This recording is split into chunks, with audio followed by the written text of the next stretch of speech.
kesempatan kita memuji Tuhan secara pribadi. Namun memuji Allah juga itu secara radikal harus dilakukan secara kolektif dalam persekutuan umat. Seperti kita hari ini ada dalam penyembahan di rumah Tuhan. Kita mengungkapkan pujian kita secara sama-sama. Mengapa hal memuji Allah itu menjadi pokok yang penting dalam penyembahan umat? Sebenarnya tidak harus semua dalam mengaku. Mengapa hal memuji Allah itu menjadi pokok yang penting dalam penyembahan umat? Apakah tidak cukup memuji Tuhan secara pribadi? Kenapa harus ada pujian secara kolektif bersama umat?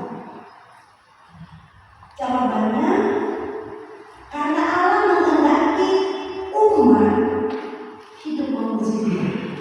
Tidak cukup apabila kita mengungkapkan pujian secara pribadi di rumah kita tanpa kita ada bersekutu sebagai satu persekutuan umat Tuhan. Ini penting sekali Bapak Saudara. Bahkan dalam Alkitab itu memuji Allah adalah perintah Allah. Dan kita banyak sekali dalam Mazmur dikatakan pujilah Allah, pujilah Tuhan.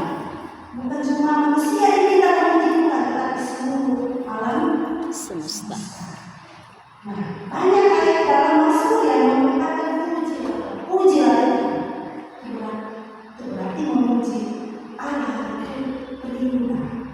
Nah, yang namanya perintah umat Tuhan harus menaati perintah Allah. Selanjutnya Bapak Ibu Saudara, pujian bagi Allah itu apa gunanya? Apa faedahnya? Pujian bagi Allah itu menguatkan iman kita, menyenangkan hati Allah. Pujian kepada Allah itu menguatkan relasi dengan Tuhan, maka relasi kita dengan sesama sebagai satu persekutuan umat. Pujian itu membuat hidup terasa penuh sukacita. Amin. Amin. Coba bandingkan wajah orang yang memuji Tuhan dengan wajah orang yang marah-marah, dengan wajah orang yang kesal atau cemburu. Beda nggak? Beda. Pasti sangat beda. Ternyata pujian itu membuat hidup terasa penuh sukacita, bahkan mendatangkan bahagia. Dan pujian itu Bapak Saudara ternyata menyatakan bahwa orang yang memuji Tuhan itu tahu bersyukur. Jadi ukuran orang itu dia tahu bersyukur itu akan dilihat apakah dia hidupnya dijiwai oleh pujian kepada Tuhan, kehadirannya dalam pujian bersama Tuhan, atau tidak. Kita dapat melihat dengan jelas. Lalu memuji Tuhan itu atau memuji Allah itu dapat membuat hidup ini terasa optimis ini, pesimis. Dalam Mazmur 65 Bapak Ibu sekalian terungkap dengan jelas apa yang mendasari pujian umat kepada Allah. Kita lihat bagian yang kita baca tadi.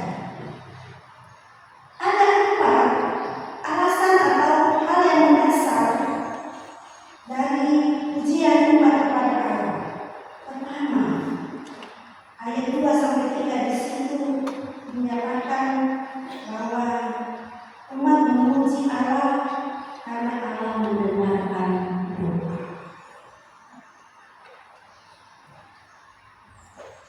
Maka umat berkata, "Mau kepadamu, mau kain imani kepayungannya."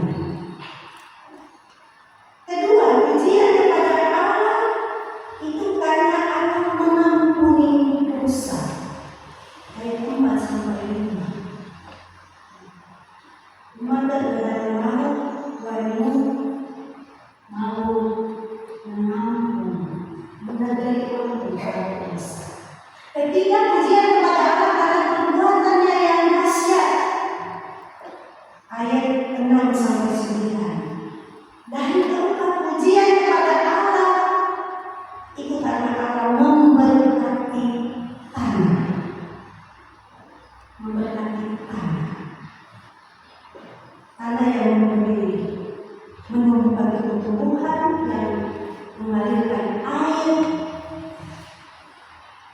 karena berkat Tuhan. Apa yang diungkapkan dalam Mazmur pujian ini sesungguhnya Bapak Ibu Saudaraku lahir dari pengalaman iman umat Israel bersama Allah. Dan ini penting. Jadi adanya Mazmur pujian ini karena ada pengalaman iman umat Israel dengan Allah. Pemazmur merenungkan bahkan mengakui bahwa Allah telah mendengarkan dan bersedia menerima umat yang datang kepadanya ketika bersalah. Bahwa Allah yang tidak menolak kehadiran atau doa umatnya yang mengakui kesalahan, tetapi Allah yang mendengarkan dan memberi ampunan. Itu dirasa, dialami oleh umat Israel.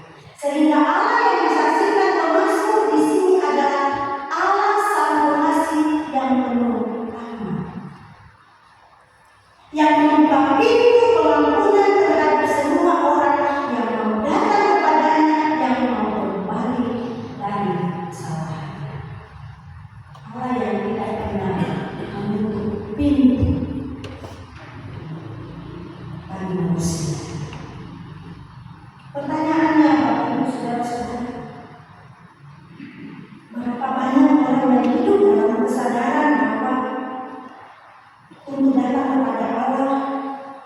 Berapa banyak orang yang hidup dalam kesadaran untuk memuji Allah di baginya yang kudus? Ketika Allah telah mengampuni dia, ketika Allah telah menyatakan kebaikan. Kalau yang mata Allah ini bukan bagi yang mau.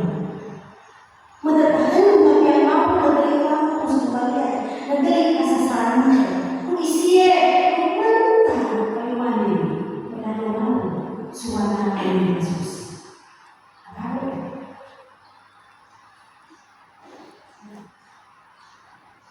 Pemazmur menyaksikan bagaimana dahsyatnya kuasa Allah dalam perbuatan-perbuatannya di alam semesta ini, yaitu perbuatan yang mendatangkan kebaikan dan keadilan, yang membuat umat mengecap atau menikmati kelimpahan di tanah yang diberkati dan memberi mereka kehidupan. Jadi Bapak Ibu Saudara, pentingnya umat dalam Mazmur ini memuji karena rahmat kasih Allah. Rahmat itu artinya pengampunan. Seorang ibu yang juga penulis buku tafsiran, Ibu Mary Eva, memberikan informasi bahwa pujian dalam Mazmur 65 ini lahir dari pengalaman pahit umat Israel saat negeri atau tanah mereka dilanda bencana karena kekeringan, dan mereka sadar bahwa bencana itu adalah hukuman atas dosa dan kesalahan mereka. Dan itu katanya disaksikan dalam kitab Amos 4 ayat 7 sampai 8.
itu. Di tengah kondisi itu, Bapak Ibu Saudara, umat datang kepada Allah memohon ampun, lalu hujan turun. Seperti yang diungkapkan di dalam Al-Qur'an. Dan turunnya hujan dimakan sebagai jawaban doa serta tanda pemulihan dari Allah untuk kehidupan umat. Jemaat yang dikasihi Tuhan, apa maknanya firman ini? Berdasarkan firman dalam Mazmur 65 ini, kita terus diajar, terus diingatkan bahwa pujian kepada Allah sejatinya adalah kesaksian iman kita atas berbagai pengalaman hidup yang kita jalani. Jadi dengan pujian kita itu sesungguhnya bersaksi dengan kata, dengan ucapan, akan benar-benar sehingga di sini kita tahu dan memahami sekarang arti dan makna pujian bagi Allah. Bahwa pujian bagi Allah itu bukan hanya ucapan mulut kita, bukan hanya nyanyian kita yang kita lakukan dari diri kita, melainkan ungkapan dari seluruh hidup kita yang merespon karya perbuatan Allah. Itu pujian. Ungkapan seluruh kehidupan kita yang merespon karya perbuatan Allah dan perbuatan Allah yang sangat besar bagi kita yang ketika kita memilih melalui Yesus Kristus. Ini Bapak Saudara-saudara, mungkin selama ini kita memahami pujian dari Allah di dalam ibadah-ibadah kelompok entah di gereja, sebatas menyanyi, sebatas menyembah, sebatas tunduk dan berserah. Pujian seperti ini tentu tidak salah ya Bapak Saudara, tidak salah.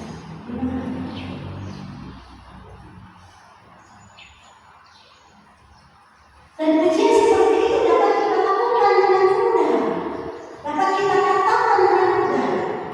Tapi pertanyaannya, apakah yang kita ucapkan dalam pujian kita itu benar-benar kita hayati? Saya ambil contoh misalnya, kita kan adalah aku mengasihi Engkau Yesus dengan segenap hatiku. Aku mengasihi Engkau Yesus dengan segenap jiwaku.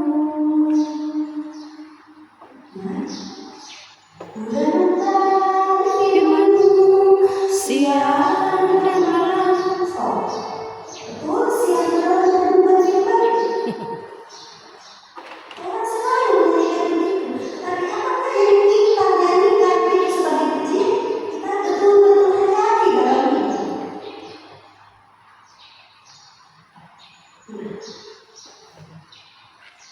Sehingga lebih dari sekedar ungkapan dalam nyanyian, dalam ucapan kita, puji-pujian harus menjadi kesaksian umat orang percaya dan kesaksian kita dalam perbuatan-perbuatan Allah yang mengasihi kita melalui kata dan perbuatan.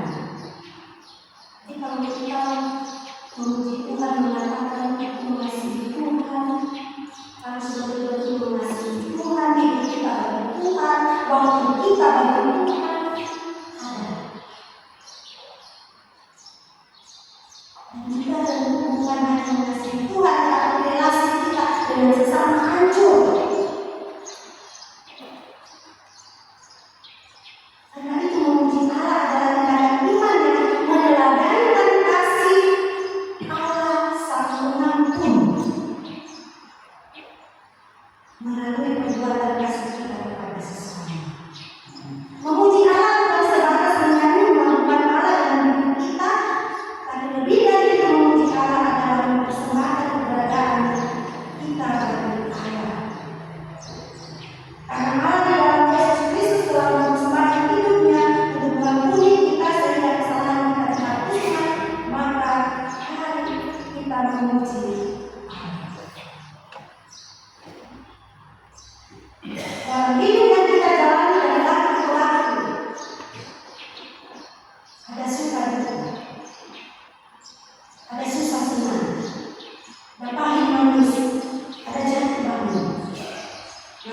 jika hari ini kita masih ada nafas dan menikmati segala nikmat Tuhan, ini adalah murah kasih.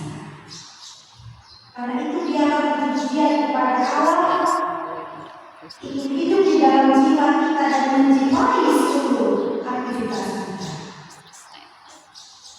Kehidupan kita setiap hari biarlah sungguh-sungguh menjadi pujian bagi Allah.